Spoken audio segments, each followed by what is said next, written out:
There's nothing particularly shocking about the Mi Max's design, and that's not necessarily a bad thing, as the phone's aluminum construction gives it a premium look and feel.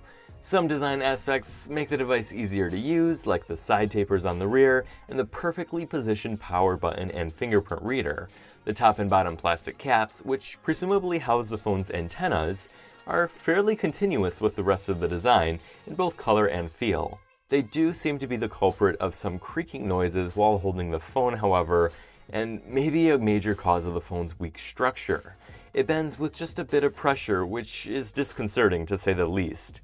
The Mi Max's poor build quality shocked us, as Xiaomi has generally done an excellent job in the past, at this and even lower price points. The Mi Max's 3 illuminated capacitive keys sit on a very slightly curved 2.5D glass and follow Xiaomi's standard layout.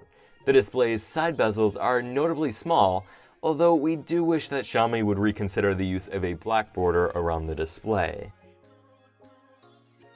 The Mi Max's standout feature is definitely its large display, and at 6.44 inches, this phone is undeniably huge. The size definitely requires a few changes in how you use your smartphone, but in exchange for a superior media consumption experience. While it would have been nice to see Quad HD here instead of 1080p, the display on the Mi Max still looks great with good viewing angles and accurate color reproduction. Sunlight readability is a tad below average, however, and the sunlight mode decreases the display's contrast significantly.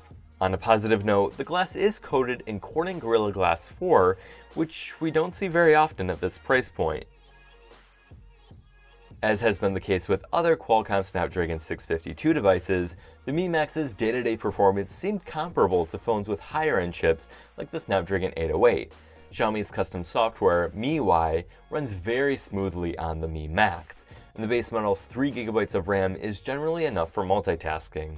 There are different models available as well, although we do not imagine the real-world performance differences to be significant. Unless you're importing the Mi Max, you can expect 4G LTE speeds and great call quality. If you're in the US, the Mi Max will still work on AT&T and T-Mobile, but it will be limited to receiving HSPA Plus speeds. It is unlocked and dual SIM, however, and you can expand the phone storage up to an additional 256GB with one of the SIM card slots. The fingerprint reader on the back of the Mi Max is accurate and, in our experience, just a hair faster than the one found on the Nexus 6P. Xiaomi does seem to have taken a step backwards with the Mi Max with the return of micro USB. The decision to not use USB Type-C is a bit puzzling at this point, but it may be appealing to those who are still using the older standard and do not want to purchase brand new cables.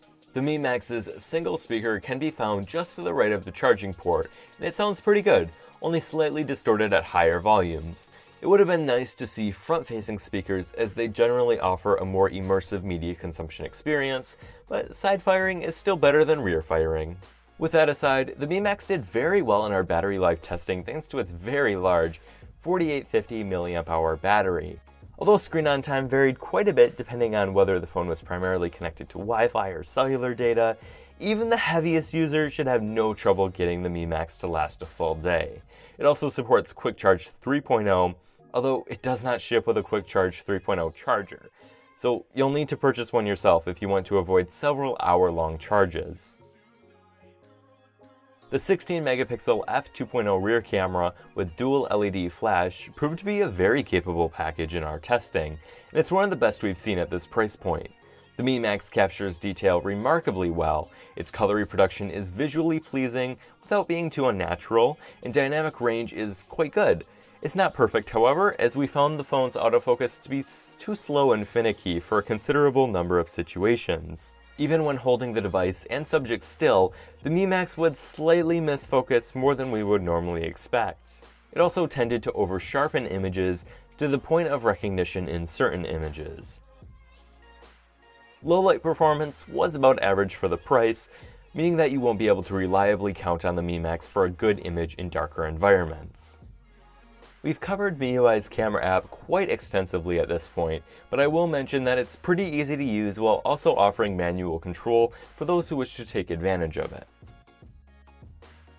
And that brings us to Xiaomi's also well-covered custom version of Android, MIUI 7.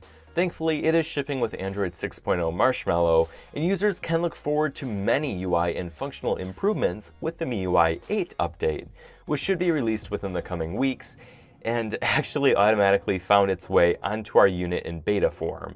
MIUI has received many mixed reviews from Western media, as some have criticized it for being too similar to iOS, while others have praised it for the amount of polish and coherency it offers. After using it day to day myself, I think it's a great alternative to stock Android, especially for users who wish to customize and tweak. The stock apps are well designed, the UI is remarkably responsive, and the ability to do things like restrict data for specific apps is invaluable. To top it off, MIUI receives weekly updates, so you'll be getting bug fixes and new features very often. With all of that said, the software experience for those importing the device is far from perfect. Reseller-loaded bloatware, a hellish bootloader unlocking process, and missing Google apps are all major hurdles that importers will face. Even if you do get Google Apps up and running with the installer app from the Mi App Store, there are still issues to be had.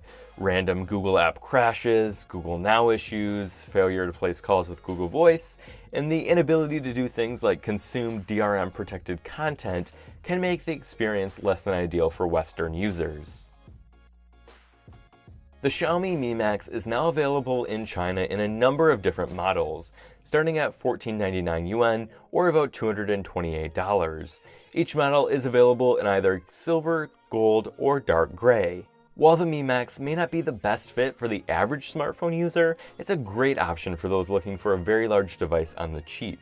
While we were disappointed with the device's build quality, found the imported device software experience to be annoying in some ways, and wish that the phone would come to the US, the Mi Max still has quite a lot to offer for its price. Its impressive camera, excellent battery life, and smooth performance are all great reasons to buy this phone.